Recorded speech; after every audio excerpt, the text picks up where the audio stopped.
Everyone, मैं बबीता परिहार स्वागत करती हूँ आप सभी का मेरे इस चैनल स्टडी बी में। आई होप सो आप सभी ठीक होंगे। तो बिना टाइम वेस्ट किए शुरू करते हैं आज का ये वीडियो कुछ सुविचार के साथ। यदि आप वास्तव में अपना जीवन बदलना चाहते हैं तो हर दिन अपनी कमियों को दूर करने का प्रयास करें। ये सुविचार दिया गया था स्वामी विवेकानंद जी के द्वारा। उनका कहना था, अगर आप जीवन में कुछ बदलाव चाहते हैं तो हर दिन ये प्रयास कीजिए कि आप अपनी कमियों को अपने से दूर करें और एक बेहतर इंसान बने।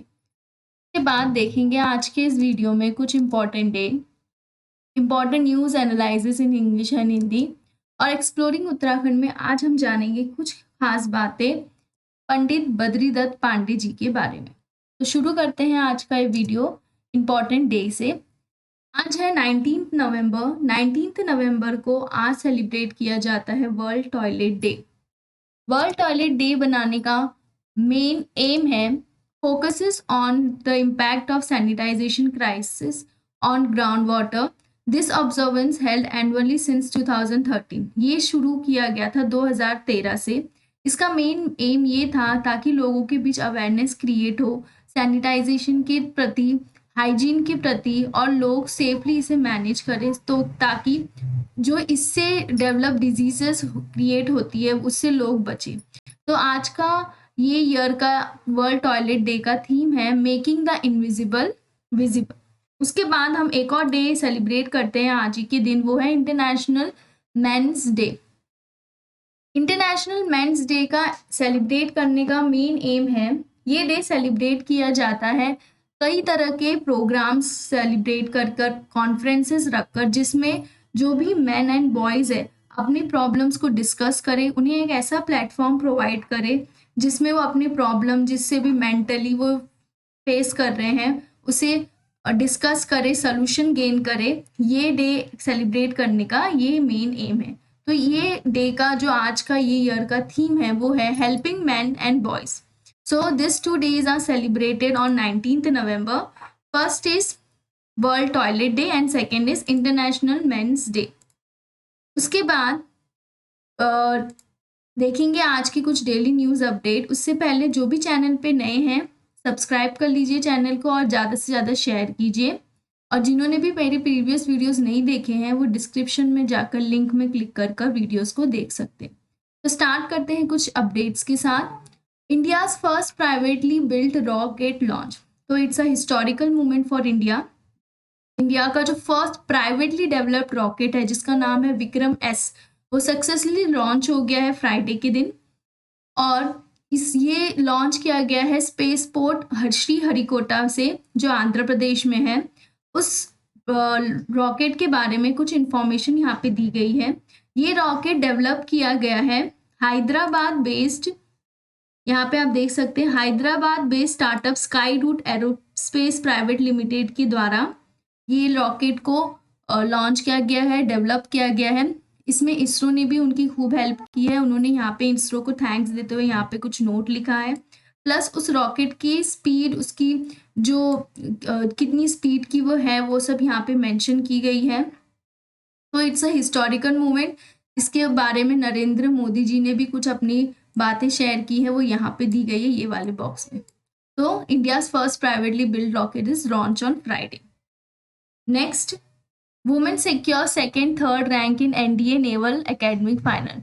सो एनडीए का रिजल्ट आ गया है जिसमें सेकेंड और थर्ड रैंक में वुमेन आई है। It's a proud moment for women's. तो एनडीए जो नेशनल डिफेंस एकेडमी है, जो ट्राई सर्विस के लिए हर साल एग्जाम्स कंडक्ट किया जाता है उनके द्वारा, जिसमें रिटन एग्जामिनेशन प्लस कुछ इंटरव्यूज कंडक्ट होते हैं by the service selection board. तो उसमें जो second and third rank holder है वो वुमेन है। उसके बाद wonder women, again it's news related to women. Manika Batra becomes first Indian to reach Asian cup TT semifinals. She is a table tennis player. वो पहली वुमेन बनी है जो एशियन कप में फाइनल में पहुंची है, सेमीफाइनल में पहुंची है। कल ही मैंने डिस्कस किया था कि उन्होंने जो चाइनीज की जो world rank holder 6th number पे, उन्हें टफ कंपटीशन देकर हराकर वो सेमीफाइनल्स तक पहुंची। तो it's a proud moment for Indians, for a women who has reach first time in this kind of tournament. तो यहाँ पे उनके बारे में डिटेल दी गई है। She is the world rank और होल्डर ऑफ 44 नंबर पे आती है वो, उनका वर्ल्ड रैंक ये है।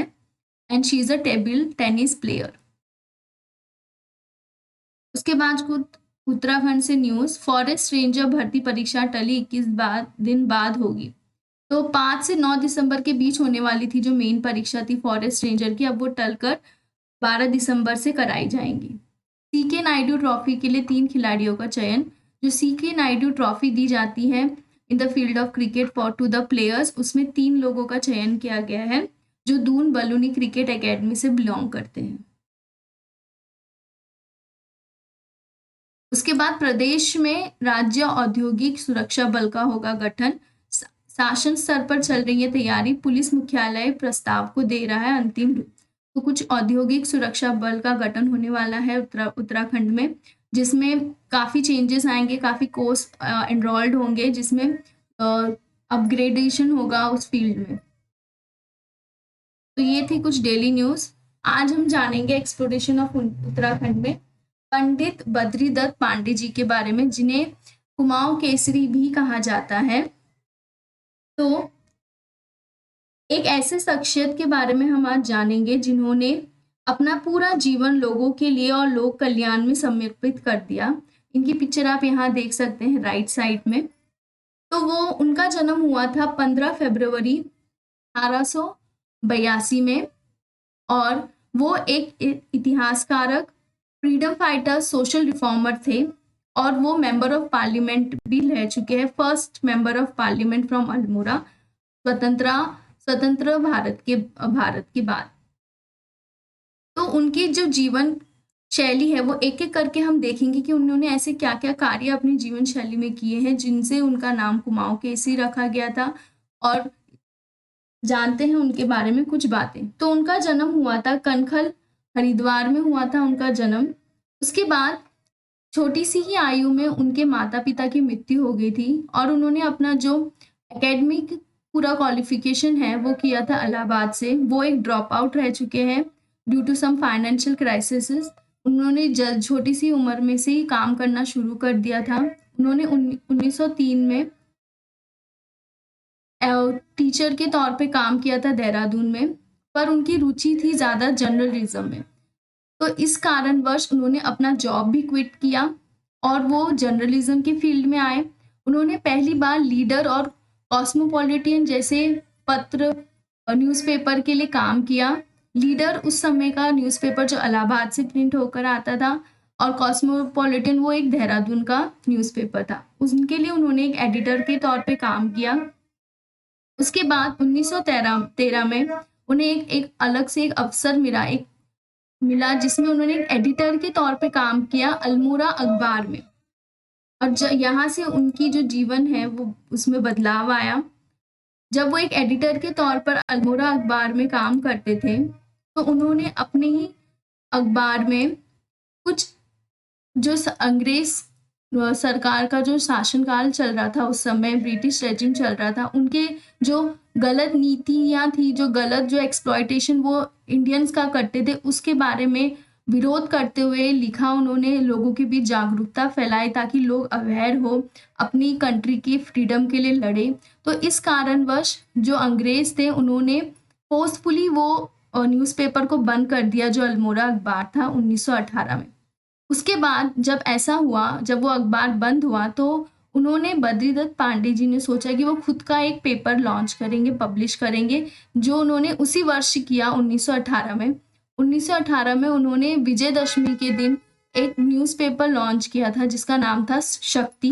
जैसे कि आप देख सकते हैं 1980 में ही publish a revolutionary newspaper called Shakti, जिसमें उन्होंने काफ़ी कुछ अंग्रेज़ों के बारे में लिखा, जो उनकी गलत नीतियाँ थी, कुनीतियाँ थी, जिसके कारणवश भारतीयों को सफ़र करना पड़ता था और वो उन पे एक्सप्लॉयटेशन करते थे। उनके बारे में उन्होंने लिखा, लोगों के बीच अवेयरनेस की, देशभक्ति की भावना जागरूक की। तो ये पेपर उनके द्वारा लॉन्च किया गया था 1918 में।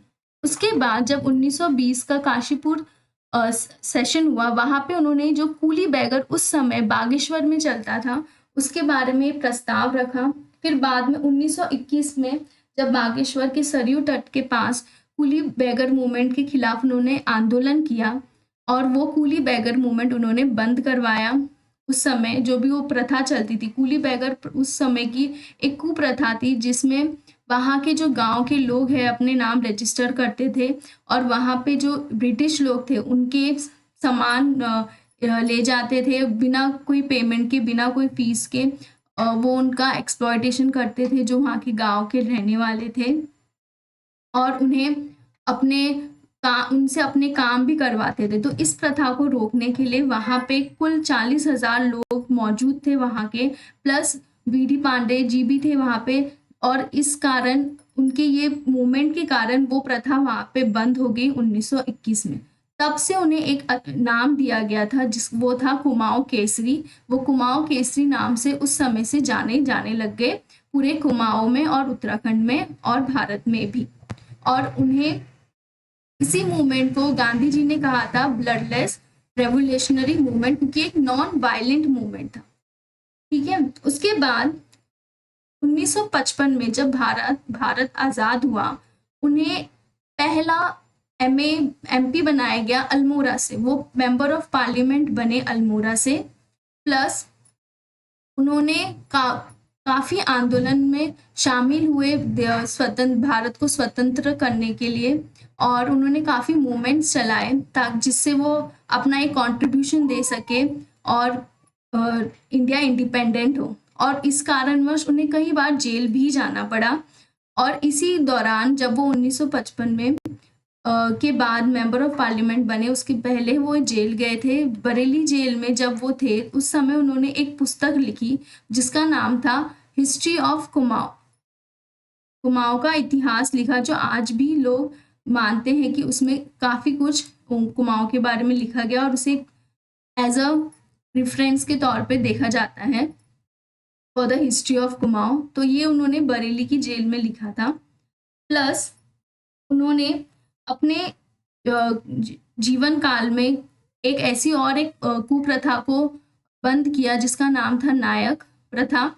उस समय जब जो नायक फैमिली से जो भी वुमेन्स और गर्ल्स बिलोंग करती थी उन पे फोर्सफुली ये प्रेशर डाला जाता था कि वो अपनी जो फैमिली की वुमेन्स और गर्ल्स हैं उन्हें ज़बरदस्ती प्रोस्टिट्यूशन में डाले और वो वहाँ से अर्न करे। तो ये प्रथा को भी उन्होंने बंद करवाया था। प्लस 1962 में जब इंडो चाइना वॉर चल रहा था, उन्होंने डिफेंस फंड के लिए अपने गोल्ड मेडल्स दिए, प्लस अपनी पेंशन भी नहीं ली सरकार के द्वारा ताकि वो पैसा उस वॉर के लिए यूज किया जाए। तो ये था उनका इतना कंट्रीब्यूशन अपने भारत के लिए, अपने देश के लिए, अपने राज्य के लिए, जिस कारणवश इतिहास के सुनहरे अक्षरों पन्नों में सुनहरे अक्षरों से उनका नाम लिखा गया है।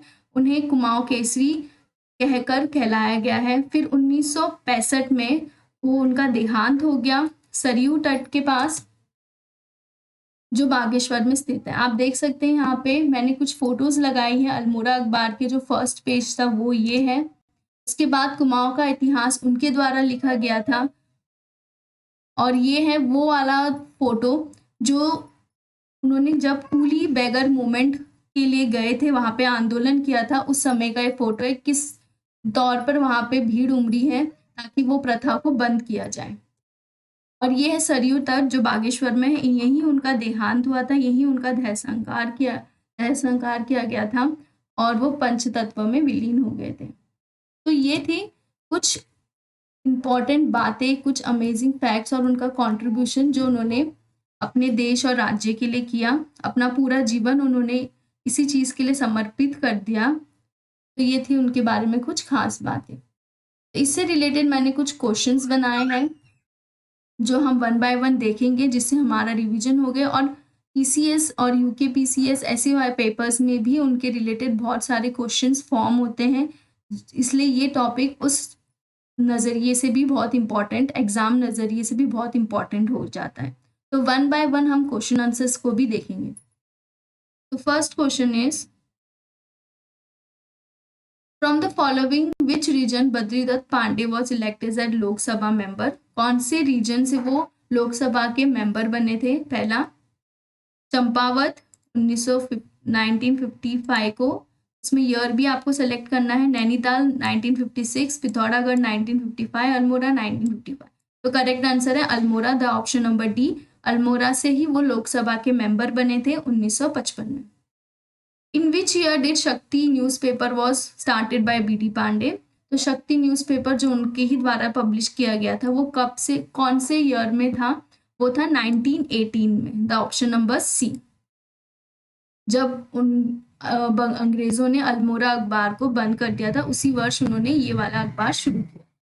विच movement gave him the title Kumaon Kesari. कब से उन्हें कुमाऊं केसरी नाम से बुलाने लगे लोग? वो था कूली बैगर मूवमेंट के बाद। Consider the following statements about Badridatt Pande. तो यहाँ पे कुछ स्टेटमेंट्स दिए हैं, आपको बताना है इनमें से कौन सा सही है या फिर कौन सा नहीं है। He was also a Kumaon. He was called as Kumaon Kesari. He was the first MP of Almora. तो ऑप्शन में only one, only two, both 1 2 या कुछ भी नहीं। तो ऑप्शन में ये दोनों ऑप्शन सही है, तो हमारा सी ऑप्शन सही होगा, बोथ 1 और 2। उन्हें कुमाऊं केसरी नाम से भी बुलाया जाता है और वो एमपी थे अल्मोड़ा से। तो ऐसे ही कुछ क्वेश्चंस हम हर वीडियो में करेंगे जो रिलेटेड हम एक्सप्लोरेशन ऑफ उत्तराखंड करेंगे। इससे पहले भी मैंने कुछ बातें उत्तराखंड के और बारे में बताई हैं, वो आप मेरे प्रीवियस वीडियोस में देख सकते हैं, मैं डिस्क्रिप्शन में लिंक शेयर कर दूंगी। प्लस ऐसे ही अगर आप चाहते हैं कि मैं आने वाले टाइम में आपके लिए ऐसे ही वीडियो बनाती रही हूँ तो मुझे सपोर्ट कीजिए। You can support me bye subscribing and liking and sharing the video. So thank you everyone, keep watching and don't forget to subscribe.